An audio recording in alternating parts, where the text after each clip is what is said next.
Hello বন্ধুরা, এখন আমি এখানে তিনটে সিনেমার ট্রেলার, গ্লিমস এবং একটা অ্যানাউন্সমেন্ট টিজার তার রিয়াকশান দেবো। একটা হলো বাংলার থেকে বহুরূপী, যেটা পুজোর সময় আসবে, এবং এই টিজারটা বেসিক্যালি যারা সিনেমা হলে যাচ্ছে 15ই আগস্ট থেকেই দেখানো হচ্ছে। এটা 14 তারিখে আসার কথা ছিল, বাট আরজিকর ইনসিডেন্টের জন্য তারা এটা পোস্টপোন করেছে, মানে সেটা তারা অফিসিয়ালি দিচ্ছে না। কিন্তু এটা সিনেমা হলে যারা আপনারা সিনেমা দেখতে যাচ্ছেন, স্ত্রী 2 হোক বা অন্যান্য সিনেমা হোক, তখন কিন্তু আপনারা এই টিজারটা দেখতে পারবেন। তো এটার একটা রিয়াকশান দেবো। সঙ্গে দেবারার একটা গ্লিমস এসছে, যেখানে সৈফ আলি খানের ইন্ট্রোডিউস করা হচ্ছে তাকে, এবং সেটার একটা রিয়াকশান দেবো। সঙ্গে কঙ্গনা রানাউতের এমার্জেন্সি বলে যে সিনেমাটা আসছে, তার ট্রেলারের রিয়াকশান দেবো। প্রথমে যদি বহুরূপীর কথা বলি, দেখুন এই টিজারটাকে যেরকমভাবে ডিজাইন করা হয়েছে এবং যেরকমভাবে ট্রিটমেন্ট করা হবে এই সিনেমাটা, পরিষ্কার এটা কিন্তু বলে দেওয়া যায় যে গত বছর যখন রক্তবীজ এসেছিল তখন কিন্তু লোকে সেটা আন্ডার এস্টিমেট করেছিল, মানে অন্যান্য সিনেমাগুলোর থেকে। সেখানে রক্তবীজকে তৃতীয় এরকম জায়গায় রাখছিল, যে রক্তবীজ হয়তো সেইগুলোর মতো ব্যবসা করে উঠতে পারবে না। উল্টোটা কিন্তু হয়েছিল, রক্তবীজ কিন্তু সেটা বিভৎস একটা ব্যবসা করে গেছিলো। এই বছর কিন্তু বহুরূপী ডমিনেন্টে জায়গা থাকবে, পুরো ডমিনেন্ট করবে কিন্তু। কারণ আগের বছর যে সেট আপটা তারা করে দিয়েছে, উইন্ডোজ প্রোডাকশনের প্রতি লোকে যে একটা ধারণা ছিল যে এরা শুধু এই বেলা শেষে বেলা শুরু এরকম টাইপের সিনেমাই বানাবে, এরা অন্য কিছু বানাবে না, রক্তবীজ কিন্তু তার একটা বড় একটা উদাহরণ। এই বছর কিন্তু তারা পুরো ফ্রন্ট ফুটে থাকবে। এই সিনেমাটা যেরকমভাবে ফার্স্ট লুক এসছে, যা যা বেরোচ্ছে, এগুলো প্রত্যেকের লুক কিন্তু ইন্টারেস্টিং, বিশেষ করে শিবপ্রসাদ মুখার্জি। এবং এই টিজারটাকে যেরকমভাবে ডিজাইন করা হয়েছে, আমি বলবো তারা কিন্তু সত্যিকারে বলতে গেলে একেবারে ওপেনিং ব্যাটসম্যান হিসাবে, মানে রানার্স এবং পুরো স্ট্রাইক টেকার, মানে দুজনেই এখানে কিন্তু বহুরূপী থাকবে আপাতত দৃষ্টিতে, এইটুকু মনে হচ্ছে। এবার এই সিনেমাটা অডিয়েন্স উইন্ডোজের সিনেমা দেখবি, এটা পরিষ্কার কথা, কিন্তু এই সিনেমাটা এটা কিন্তু ভালো ওপেনিংও পাবে, এবং শো পাওয়া এবং অ্যাডভান্স বুকিং এগুলো কিন্তু বহুরূপী কিন্তু আগের থেকে একটা জায়গা করে নিচ্ছে, এটা পরিষ্কার বোঝা যাচ্ছে। চেজিং সিকোয়েন্স যেগুলো রয়েছে আবির এবং শিবপ্রসাদের মধ্যে, সেগুলো কিন্তু বেশ ভালো। ব্যাকগ্রাউন্ড মিউজিকের কাজ বিশেষ করে উল্লেখযোগ্য, কারণ খুব ভালোভাবে সেটাকে ডিজাইন করা হয়েছে। একটা মাসিভ ব্যাপার কিন্তু কাজটার মধ্যে রয়েছে, একটা থ্রিলিং ভাইবস কিন্তু এই টিজারটার মধ্যে রয়েছে, যেটা কিন্তু আমি অবশ্যই বলবো দারুণ হয়েছে। তো বহুরূপী দেখা যাক, এইটাই তাদের অ্যানাউন্সমেন্ট টিজার, মানে এটাই টিজার হিসেবে পরে ইউটিউবে আনে নাকি, বা নাকি তারা অন্য আরেকটা টিজার আনে তারপর ট্রেলার আনে, তারপর তো গান আছে, এগুলো এগুলো তো আসবেই।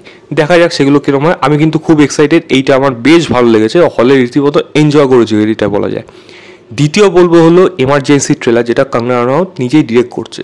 দেখুন এইটা ট্রেলারটাকে যেরকম ডিজাইন করা হয়েছে, ট্রেলারটা বড় হওয়া সত্ত্বেও ট্রেলারটা দেখতে কিন্তু বেশ ভালো লেগেছে। এখন ইন্দিরা গান্ধী বিভিন্ন সময় প্রধানমন্ত্রী হওয়ার আগে, প্রধানমন্ত্রী হওয়ার পর এবং ইমার্জেন্সি ডিক্লারেন্স, এই প্রত্যেকটা কাজকে কিন্তু ছোঁয়া এই ট্রেলারটার মধ্যে রেখে দিয়েছে।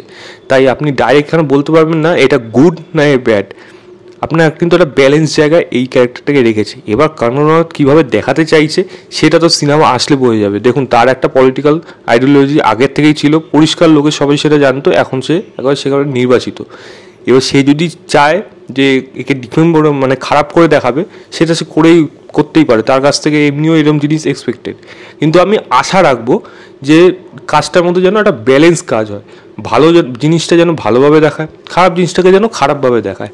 এবং ট্রেলারটাকে যেভাবে ডিজাইন করা হয়েছে, সেখানে প্রত্যেকটা ক্যারেক্টারেই হোক, সেখানে শ্রেয়াস তালবারে সম্ভবত অটল বিহারী বাজপেয়ী আছে, এরকম অনেক ক্যারেক্টার আছে, খুব সম্ভবত মানেকা গান্ধী পাঠ করছে এখানে, তো মহিমা চৌধুরী, খুব মেকআপ দেখে যেটুকু আমার মনে হলো, এবং সঞ্জয় গান্ধী আসছে, সেই জায়গাগুলো কিন্তু আরও বেশি ইন্টারেস্টিং।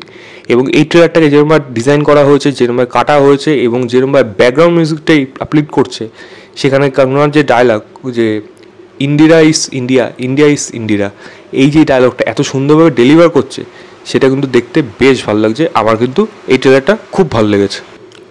এবার যদি দেবারা গ্লিমসের কথা বলি, তাহলে সৈফ আলি খানের যে ক্যারেক্টারটা আছে এখানে, তার যে ইভিল রূপটা, সেটা কিন্তু পরিষ্কার এখানে বোঝা যাচ্ছে। দেখুন সৈফ আলি খান আমরা এই সিনেমার অ্যান্টাগনিস্ট হবে, এটা আমরা জেনে গেছি, এবং সে অ্যান্টাগনিস্ট রোলে কিন্তু বেশ ভালো অভিনয় করে। আমি যদি আদিপুরুষ বাদ দিই, মানে ওটাকে ছেড়ে দিন, ওটা একটা আলাদাই জগতের সিনেমা, বাট তার যদি অ্যান্টাগনিস্ট রোল আপনারা দেখে থাকেন, সেটা তানাজি হোক, বিশেষ করে ওমকারা হোক, আপনারা তো দেখেইছেন মানে কীভাবে সে পারফর্ম করেছে। আমি আশা রাখছি এই সিনেমাটার মধ্যে তার পারফরমেন্স সেই লেভেলেরই কিন্তু থাকবে, কারণ তার লুকসটা কিন্তু এখানে ইন্টারেস্টিং এবং তার দুটো লুকস এখানে দেওয়া হয়েছে, একটা বড় চুল একটা ছোটো চুল। ছোটো চুলটা সম্ভবত কারেন্ট টাইমে এবং বড় চুলটা তার যখন এজটা একটু কম ছিল ওই সময়। তো সেখানে কিন্তু সৈফ আলি খানকে বেশ ভালো লাগছে এবং যেরকমভাবে সেটাকে ডিজাইন করা হয়েছে এই গ্লিমসটা, সেখানে ব্যাকগ্রাউন্ড মিউজিকের কাজ প্রত্যেকটা কিন্তু ভালো, কালারের কাজ ওই সময়টা ওই এরাটাকে কিন্তু সম্পূর্ণভাবে মানে বানাতে সক্ষম হয়েছে। তো এই ক্যারেক্টারটার প্রতি আলাদা করে আমার মনে হয় অডিয়েন্স ওয়েট করে থাকবে যে এই জুনিয়র এনটিআর ভার্সেস সৈফ আলি খানের এই ক্ল্যাশটা দেখতে কতটা ইন্টারেস্টিং হয়। আমার কিন্তু এই গ্লিমসটাও কিন্তু বেশ ভালো লেগেছে। আমি চেষ্টা করব, মানে আমি এই দুটোর লিঙ্ক আমি দিয়ে দিচ্ছি এখন। বহুরূপীরটা দিতে পারবো না, কারণ বহুরূপীরটা তারা অ্যানাউন্স করেই, মানে ইউটিউবে আসেইনি, কোথাও তারা ছাড়েনি সেটা, এটা শুধু সিনেমা হলেই দেখতে পারবেন, তাই সেটা আমি দেখতে পারবো না। আপনারা দেখবেন এবং সিনেমা হলে দেখার পর বহুরূপীর যদি এই অ্যানাউন্সমেন্ট টিজারটা দেখেন সেটা আপনাদের কেমন লাগছে অবশ্যই সেটা আমাকে কমেন্ট করে জানাবেন এবং এই ভিডিওটা ভালো লাগলে লাইক, শেয়ার এবং চ্যানেলটাকে অবশ্যই সাবস্ক্রাইব করে দেবেন। বাই।